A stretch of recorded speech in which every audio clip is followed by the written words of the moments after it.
Kapan terakhir kali kamu dapat tertidur tenang? Enggak. Tak perlu memikirkan tentang apa yang akan datang di esok hari. Tubuh yang berpatah hati bergantung.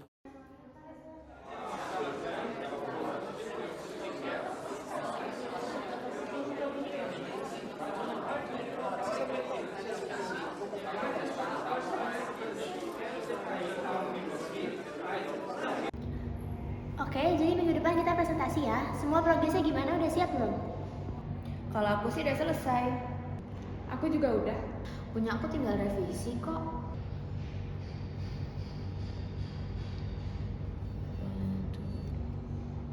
Maria? Aku masih nyicil. Masih nyicil? Serius kamu, Mar? Kita tuh udah mepet deadline loh. Harusnya kalau dari awal kamu ada masalah, kamu tuh ngomong ke kita. Pokoknya besok malam semua udah harus selesai.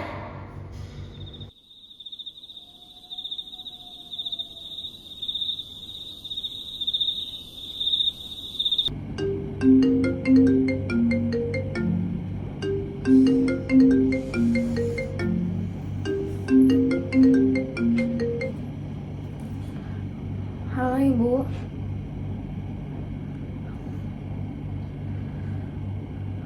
Tapi Ibu beneran gak apa-apa?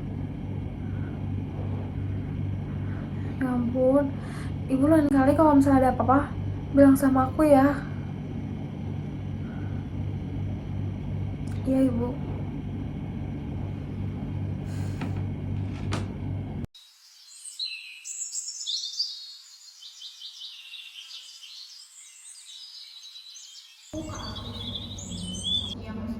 Ada tugas gak sih Kak itu? Ada nggak sih? Iya. Tapi tuh harusnya udah mepet deadline gak sih ini tuh? Maria kemarin kayak gak peduli. Iya, kayak Maria tuh gimana sih sebenarnya tuh? Dia tuh paham enggak? Kayak ini tuh harusnya tuh udah selesai loh bagian dia tuh. Gimana sih dia itu nggak jelas banget? Aman sih kamu menurutku. Sorry ya semuanya aku telat. Oke. Jadi kan kita kan presentasi udah tinggal beberapa hari lagi ya. Gimana nih laporan, presentasi buat presentasi, terus PPT dan lain sebagainya udah pada aman semua kan? Aman sih. Iya aman. Untuk bagian-bagiannya mau dibagiin gimana? Kalau menurutku sih laporan dulu ya. Soalnya kan kalau kita mau presentasi kan laporan dulu, terus habis itu kita bikin PPT. Mungkin bagian-bagiannya kita bagi-bagi lagi di PPT itu. Berarti sesuai sama laporan aja Iya, kalau menurutku sih gitu ya. Maria, kamu gimana? Aku baru kerjaan setengah. Masih setengah? Tinggal besok loh, Mbak. Dan kita nggak bisa nunggu lagi. Iya. Kayak yang capek tuh nggak cuma kamu doang mas sebenarnya. Aku tuh juga capek kalau misalkan ada yang perlu dibahas, kamu bilang aja. Gak kayak gitu. Jujur aja Mar, kamu sebenarnya serius banget ini. Aku serius kok buat ngerjainnya. Aku udah berusaha buat ngerjain. Tapi kalau misalnya menurut kalian aku nggak serius, ya udah terserah kalian.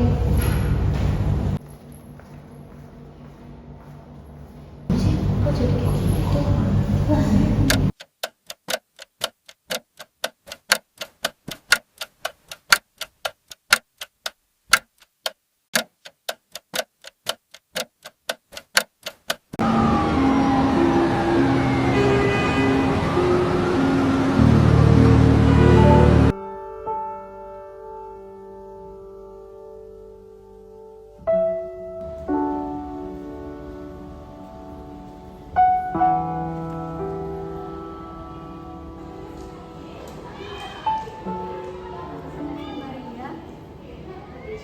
Maria, kamu kelihatan murung. Kamu nggak apa-apa? Aku nggak apa-apa. Beneran? Oh, oke. Soalnya tadi aku ngeliat kamu kelihatan murung kayak habis nangis gitu. Kamu kalau ada apa-apa cerita ke aku ya. Oke, nggak apa-apa. Jujur, sebenarnya aku lagi capek banget nih. Kamu capek kenapa? Semua orang marah sama aku. Ya ampun, apa karena tugas kelompok? Iya. Padahal aku tuh mau jelasin ke mereka alasan kenapa aku suka datang telat ngumpulin tugasnya. Tapi gak ada satupun yang mau dengerin aku. Oh alah, jadi karena itu kamu ngerasa disalahpahami. Iya Nis, padahal kondisi aku tuh lagi gak baik-baik aja. Ibu aku lagi sakit. Oke, besok kan kita ada presentasi. Gimana? Kalian ada kendala-kendala nggak soal ngerjain? Aku aman sih. Aman. Susah nyari jurnalnya sih. Tapi sebenarnya kita kan kemarin hampir telat ya. Terus menurutku itu gara-gara Maria deh. Guys, kayaknya kita tuh harus dengerin Maria dulu deh. Sebelumnya aku minta maaf ya sama kalian semua karena aku kemarin jadi telat buat ngumpulin tugasnya. Sebenarnya ibu aku lagi sakit kemarin. Terus kenapa kamu gak cerita dari awal? Aku mau cerita kok sama kalian semua, tapi setiap kali aku mau cerita, kalian gak ada yang dengerin aku. Kalian selalu nyelak omongan aku. Maaf ya Maria, harusnya aku nanya kamu dari awal. Aku kayaknya juga terlalu cepat berasumsi. Aku juga langsung ngejudge kamu, Mar. Maaf ya.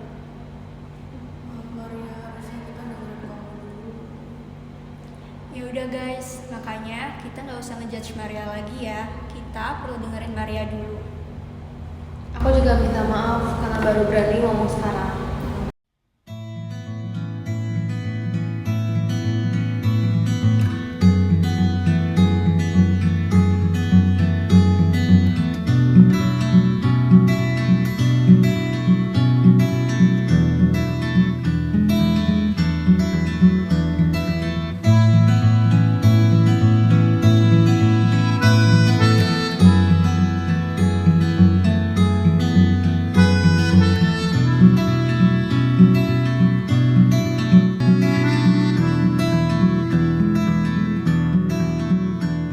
Stay a while.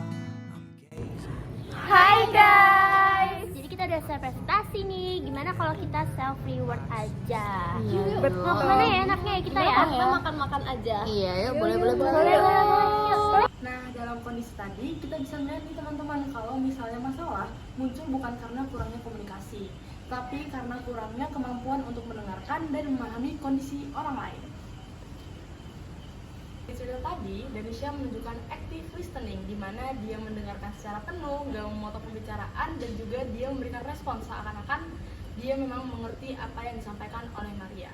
Selain itu, Danisha juga menunjukkan empathic listening, di mana dia mendengarkan dengan penuh empati dan juga memberikan respon dan menunjukkan bahwa ia memperhatikan dan mendengarkan Maria dengan baik. Kemampuan Danisha dalam mengenali dan merespon kondisi Maria menunjukkan emotional intelligence, sedangkan ekspresi, kesedihan, dan bahasa tubuh Maria menunjukkan emotional message. Terkadang seseorang tidak membutuhkan solusi, melainkan seseorang membutuhkan orang yang mau mendengarkan dan memahami kondisi mereka.